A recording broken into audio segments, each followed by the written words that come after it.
Assalamualaikum warahmatullahi wabarakatuh. Salam sejahtera untuk kita semua. Selamat bergabung di podcast Spenma Ngobrol. Ya, kali ini bersama saya Mrs. Aktris.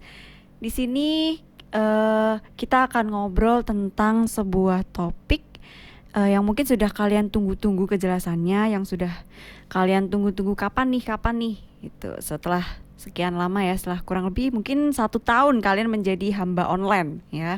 Hari ini kita akan membahas tentang pertemuan tatap muka. Tentunya saya tidak ngobrol sendiri, di sini ada gestar yang luar biasa, ada Bu Dini. Halo. Ya, monggo Bu Dini mungkin bisa memperkenalkan diri dulu biar bisa sayang. Oke, assalamualaikum warahmatullahi wabarakatuh. Halo semuanya, anak-anakku. Bagaimana kabarnya?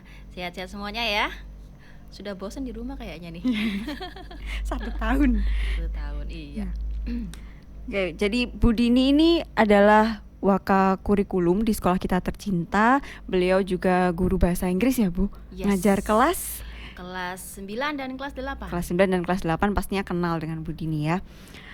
Beliau ini adalah tokoh kunci ya, dalang dari segala perjadwalan kalian belajar ya. Beliau yang mengatur.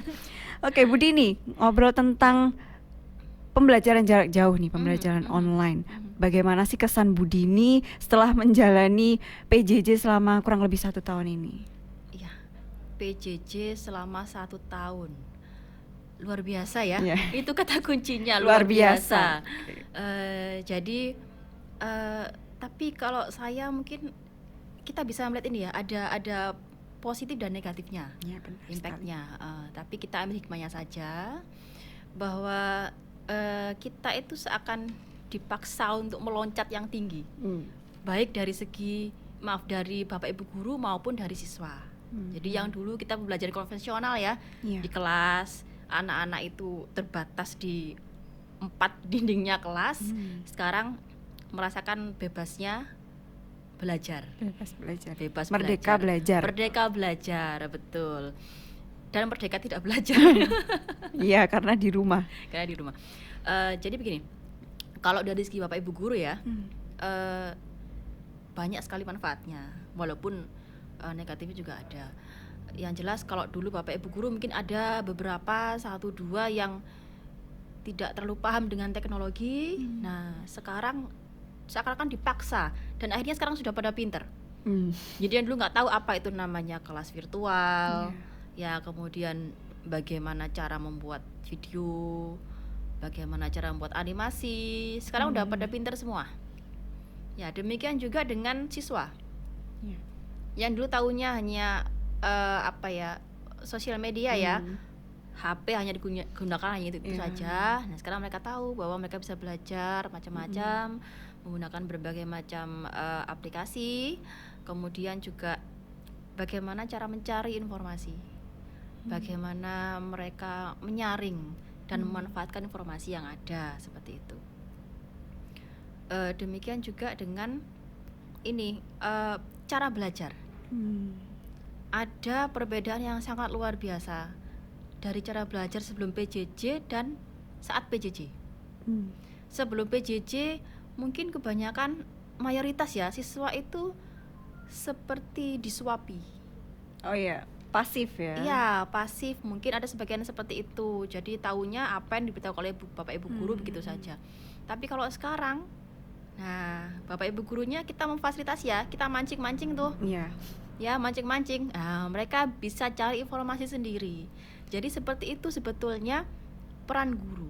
Sekarang lebih tampak, sangat-sangat lebih tampak bahwa Bapak Ibu guru itu sebetulnya sebagai fasilitator. Ya, fasilitator. Betul. Memfasilitasi kalau informasi pembelajaran. Pengetahuan itu kita bisa mendapatkan dari mana saja. Tapi ada yang tidak bisa digantikan oleh teknologi. Bapak Ibu guru itu yang tidak akan bisa digantikan, karena kita bertugas sebagai fasilitator, sebagai mentor ya, pendidik, seperti itu. Ya, benar sekali. Tapi untuk PJJ ini tuh konotasinya yang sering kita dengar tuh keluhan-keluhan, terutama dari siswa ya, siswa dan orang tua. Duh, PJJ ini tuh bosen, cuman gitu-gitu aja. Nah, kalau dari guru sendiri nih, biar siswa juga tahu, ternyata guru tuh juga mengalami kendala ketika PJJ. Menurut Budi ini apa sih kendalanya kira-kira? Dari segi guru ya? Iya. Iya.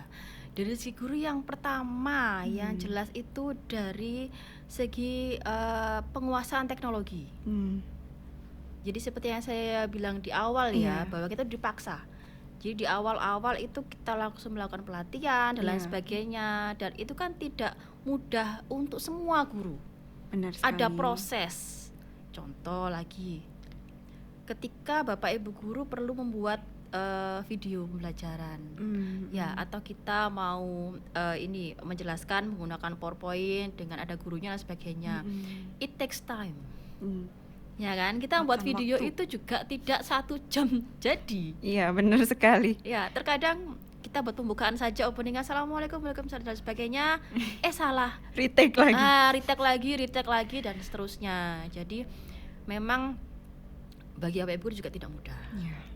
Untuk dalam segi, walaupun kita ada WFH WFO ya, tetap saja beban kerjanya itu lebih. Kemudian biasanya kita bisa kalau di sekolah ya, kita di kelas, kita bisa melakukan pembahasan dengan siswa dengan kemudian kalau sekarang tidak bisa, ya. Jadi Bapak Ibu guru juga jika ada tugas dari siswa, kita mungkin dari segi memeriksanya ya. Mungkin banyak Bapak Ibu guru yang mungkin sedikit mengeluhkan bahwa ini kita koreksi tugas siswa nggak selesai ya. Seperti numpuk. itu. Nah, dan yang paling utama sebetulnya adalah dari respon siswa. Itu yang mungkin membuat Bapak Ibu guru mengelus dada ya. Jadi kalau di sekolah kita enak sekali, kita bisa memantau, mendampingi, membimbing siswa itu dengan enak sekali. Kita bisa lihat mereka ini kekurangannya, ini masalahnya di mana. Nah, yang nggak bisa mana, kesulitannya di mana, kita bisa membantu gitu kan. Nah, sedangkan dengan PJJ ini terkadang respon dari siswanya kurang. Jadi Bapak Ibu guru kita susah mendeteksi. Nah, kamu sulitnya di mana kan kita nggak tahu ya. Jadi kita melontarkan pertanyaan seperti itu juga tidak banyak yang menjawab. Nah, seperti itu. Belum bangun atau gimana ya? Iya, bisa jadi sih. Nah, itu dia ya. Jadi ternyata dari segi guru pun tuh nggak mudah gitu loh menjalani pembelajaran daring seperti ini. Mulai dari membuat materinya gimana caranya biar menarik buat siswa. Kadang tuh siswa kalau misalnya videonya kelamaan nih bosen. Betul. Nah, kita kan juga mikir seperti itu. Terus ngoreksinya juga gimana, numpuk. Kadang siswa juga responnya juga pasif ya.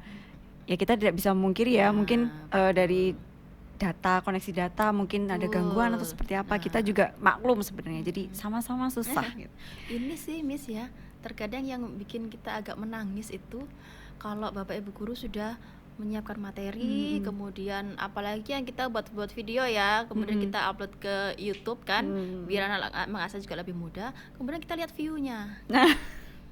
Kalau kita sudah buat video seharian ya, kadang kan nggak sehari ya, ada 2 hari 3 hari kan kita edit dan sebagainya gitu. Kemudian kita upload ke YouTube dengan jumlah siswa misalnya dari kelas 7 ya, kita mengajar misalnya 10 kelas lah, 320 siswa. Kemudian ternyata video kita yang nonton cuma 50.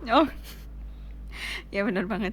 View-nya nggak seberapa ya, padahal ngeditnya udah sampai. Betul. Harapan kita kan kita Bapak Ibu guru itu, masa memang sudah tugas kami. Jadi kita berusaha maksimal. Harapannya agar siswa itu bisa paham. Tapi kalau videonya aja nggak ditonton, gimana bisa paham? Nah, itu kita juga dilema sebagai guru ya. Jadi menanggapi hal ini, setelah banyak keluhan, setelah juga lama kita menjalani PJJ, pemerintah juga nggak tinggal diam ya Bu Dini. Sempat kemarin tanggal 4 Januari ya, semester baru ya, awal tahun ini kan di Gresik itu ada wacana akan ada PTM nih. Betul. Sempat dengar seperti itu. Sempat ada isu seperti itu. Tapi ternyata nggak jadi. Itu kenapa Bu Dini? Udah jadi senang ya. Ya, sudah sama, disampaikan ke orang tua gitu betul, kan. Bapak Ibu guru juga sudah senang sekali sebetulnya. Ya, tapi nggak jadi ya kemarin. Saya rasa karena memang saat itu kelihatan tren-trennya ya, trennya untuk infeksi COVID-nya lagi naik juga kan saat Oh, itu. iya Habis benar libur sih. ya, Harus setelah libur lagi. libur akhir tahun Iya, ya, akhir libur semester. tahun, libur semester, mungkin banyak yang berlibur kemana-mana. Trennya yang terinfeksi COVID, kematiannya juga Iya. naik. Nah, sehingga kan kita nggak berani ya, Iya. resiko menanggung resiko. Ini keselamatan anak-anak ini yang harus Iya. diutamakan. Bener-bener. Jadi yang awalnya dikira udah adem ayem, ternyata betul. tiba-tiba melonjak, jadi Betul, nggak betul, jadi. betul. Nah, setelah beberapa purnama kemudian nih Bu Dini, ada wacana lagi. Saya sempat baca di Instagramnya Info Gresik ya, katanya tanggal 19 April nanti itu akan ada PTM. Seberapa validkah info tersebut, Bu Seberapa Dini? validkah ya? Sudah dengar mungkin dari Baik, dinas baik. pendidikan itu. Memang kalau di sosial media sudah banyak beredar ya. Nah, kami tinggal menunggu surat resminya dari dinas pendidikan. Kami sebetulnya juga sudah excited ya. Iya, senang. Terus ketemu. terang sudah kangen sama Iya. anak-anak. Mana sih yang namanya Ahmad, ada namanya doang, ini nggak tahu mukanya seperti apa ya, kayak gitu. Kita menunggu surat resminya turun, tapi memang untuk pihak sekolah kami sudah menyiapkan, insya Allah sudah siap, tanggal 19 masuk pun kita sudah ready langsung. Oke, jadi ditunggu aja kabar baiknya ya, kejelasan hubungannya seperti apa. Nanti pasti akan di-share dengan wali kelas kalian masing-masing. Nah, terus kalau misalnya memang benar-benar jadi nih Bu Dini, kira-kira sistematikanya nanti seperti apa pembelajarannya itu? Sistematika ya, jadi kita tetap akan mengikuti menerapkan protokol kesehatan. Kemudian kita mengikuti skenario dari dinas pendidikan ya. Jadi yang kita nggak langsung masuk full nih, maksudnya 50% dulu. Nah, dan durasi di sekolah pun terbatas. Ya, lebih tidak singkat seperti kalau mungkin normal ya. kan kita mulai 7 to 1 ya, Ya. jam 1 sampai jam 7 sampai jam 1 lah, kayak gitu. Kalau sekarang kan tidak, jadi hanya berapa jam, sekitar 3 jam lah. Nah, itu pun karena 50%, jadi kita atur bergantian. Oh, masuknya gantian. Betul, karena kan hanya 50% ya, nggak boleh lebih. Jangan lupa jaga jarak kan. Oh iya, benar Kan kita kan juga jaga ya. jarak deh. Jaga jarak. Oke, terus kira-kira apa yang harus disiapkan siswa untuk masuk ke sekolah? Mungkin persiapannya apa aja sih? Harus bawa apa? Atau mungkin ada ketentuan nggak boleh jajan di luar? Atau bagaimana? Oke, apa yang perlu disiapkan oleh siswa? Yang pertama, satu, fisiknya harus sehat. Nah, bener. Oke, jangan lupa protokol kesehatan, ke sekolah menggunakan masker. Ya, kalau perlu face shield boleh. Kalau biasanya nih, kalau bisa bawa hand sanitizer sendiri-sendiri. Walaupun di sekolah memang sudah disiapkan tempat cuci tangan ya, seperti itu. Kemudian yang terakhir saya rasa jangan lupa bawa bekal ya. Nah, Bawa bekal sendiri deh. Di sini nanti kita nggak ada kantinnya belum operasi. ya jadi nggak ada kantin ya, Ya. no jajan-jajan klub. Dan full pelajaran ya. Kita ada kemungkinan ada 2 mapel, rencananya 2 mapel tiap hari, dan tidak ada break time. Wah, terus makannya kapan Bu? Nah, ya nanti jeda ya. Kalau misalnya pergantian dari jam 1 ke jam berikutnya lah. Tetap ada break ya. Kita tidak menjadwalkan break tersendiri. Jadi ketika pergantian guru saja, yang mau minum nggak usah bawa makanan kan, masih pagi, nggak usah bawa nasi, ya. Ya cukup snack saja, nggak apa-apa, gitu, sama minum. Nah, itu aja. Itu yang penting. Hand sanitizer juga, itu biasanya anak-anak sering lupa loh Bu. Ya, Padahal betul, kecil. betul. Oke, terakhir nih Bu Dini, kira-kira harapan apa sih yang Bu Dini inginkan ketika nanti pembelajaran tatap muka tuh sudah dilakukan? Kan yang pasti berbeda nih dengan tatap muka yang kita yang dulu. Betul. Apa harapannya Bu Dini? Jadi begini, untuk tatap muka kita ini kan mungkin juga tidak lama ya, karena sebentar lagi juga sudah PAS. Oh iya. Ya kan kita masuk nih ya, habis masuk nggak lama sudah libur lebaran, masuk lagi ujian kan gitu. Tahu-tahu ulangan aja. Iya Ya, kan. bener. Nah, harapan saya di waktu yang tidak terlalu panjang ini, itu manfaatkan dengan baik. Kalau kemarin-kemarin kan materinya mungkin ada yang siswa nggak paham, ya, tapi mau nanya enggak atau mau nanya bingung mau tanya yang mana, kayak gitu kan. Nah, jadi itu nanti tolong dimanfaatkan waktunya dengan baik. apa ya kemarin-kemarin ada yang mengganjal ya, Nah. maksudnya apa ini, tanyakan langsung. Mumpung ketemu gurunya Betul. ya. Kemudian tugas-tugas jangan lupa nih yang punya banyak utang tugas Iya. ya. Nah, itu diselesaikan. Kesulitannya apa saja, utarakan ke Bapak Ibu gurunya, insya Allah kami membantu. Oh Begitu. ya.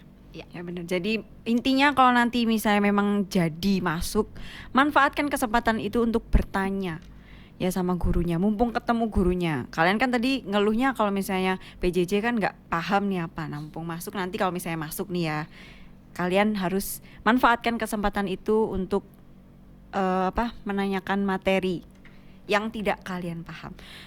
Oke, terima kasih banyak Bu Dini sudah meluangkan waktu berharganya untuk ngobrol ya.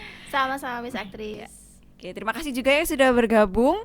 Sampai jumpa. Wassalamualaikum warahmatullahi wabarakatuh.